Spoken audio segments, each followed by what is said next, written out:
नमस्कार, green TV के किसान बुलेटिन में आपका स्वागत है। मैं हूं प्राची तिवारी और चलिए खेती किसानी से जुड़ी खबरों में आज क्या क्या है एक नजर डालते हैं कृषि जगत की सुर्खियों पर।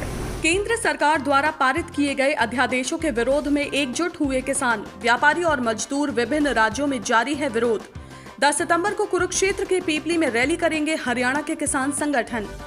केंद्रीय कृषि मंत्री नरेंद्र सिंह तोमर ने कहा, भ्रमित ना हो किसान, किसान हितैषी हैं कृषि अध्यादेश। एमएसपी पर जारी रहेगी फसलों की खरीद। छोटे और भूमिहीन किसानों के लिए एसबीआई ने शुरू की लैंड परचेज स्कीम। स्कीम के तहत जमीन खरीदने के लिए किसानों को 5 लाख तक का लोन देगा एसबीआई। किसान हित की बात कहकर केंद्र सरकार ने 5 जून 2020 को 3 अध्यादेश पारित किए। पहला farmer producer trade and commerce अध्यादेश, दूसरा फसल की सीधी अदायगी और तीसरा एसेंशियल कमोडिटीज एक्ट और कॉन्ट्रैक्ट फार्मिंग अध्यादेश। लेकिन अब देश भर के किसान व्यापारी इन तीनों अध्यादेशों के विरोध में खड़े हो गए हैं, जिनका कहना है कि तीनों अध्यादेश से किसानों का तो नुकसान होगा ही, साथ ही प्रदेश में मंडी व्यवस्था का भी जो ढांचा है वो टूट जाएगा।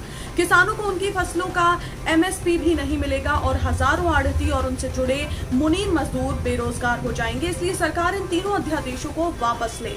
इसी कड़ी में हरियाणा के पीपली में 10 सितंबर को किसान मजदूर आढ़ती बचाओ रैली का आयोजन किया जाएगा, जिसमें राज्य भर के किसान हिस्सा लेंगे। देश भर के किसान, व्यापारी और मजदूरों के बीच कृषि अध्यादेशों को लेकर उठ रही विरोध प्रदर्शन की आवाज पर प्रतिक्रिया देते हुए केंद्रीय कृषि मंत्री नरेंद्र सिंह तोमर ने कहा है कि केंद्र सरकार द्वारा लाए गए ये अध्यादेश पूरी तरह से किसान हितैषी हैं। किसानों को न्यूनतम समर्थन मूल्य को लेकर भी चिंता करने की बिल्कुल जरूरत नहीं है। किसानों की उपज पहले की तरह ही एमएसपी पर खरीदी जाती रहेगी। उन्होंने ये भी कहा कि सरकार द्वारा लाए गए इन अध्यादेशों से किसानों को काफी फायदा होगा, क्योंकि जो कॉन्ट्रैक्ट फार्मिंग और क्लस्टर खेती होने से किसानों की आमदनी में इजाफा होगा। लॉकडाउन के चलते रोजगार खत्म होने पर शहरों से गांव की ओर लौटे गरीब मजदूरों को स्वरोजगार खेती से जोड़ने के लिए स्टेट बैंक ऑफ इंडिया ने एक नई स्कीम की शुरुआत की है। गरीब व बेरोजगार और भूमिहीन किसानों के लिए ये स्कीम काफी मददगार साबित हो सकती है। बैंक द्वारा शुरू की गई लैंड परचेज स्कीम के तहत खेती योग्य जमीन खरीदने के लिए अधिकतम 5 लाख या कुल कीमत का 85% तक का लोन दिया जा रहा है। ऐसे में जमीन खरीदने वाले को सिर्फ 15% रकम का ही भुगतान करना होगा और बैंक द्वारा लोन के रूप में दी गई 85% जो रकम है वो 7 से 10 साल तक चुकानी होगी।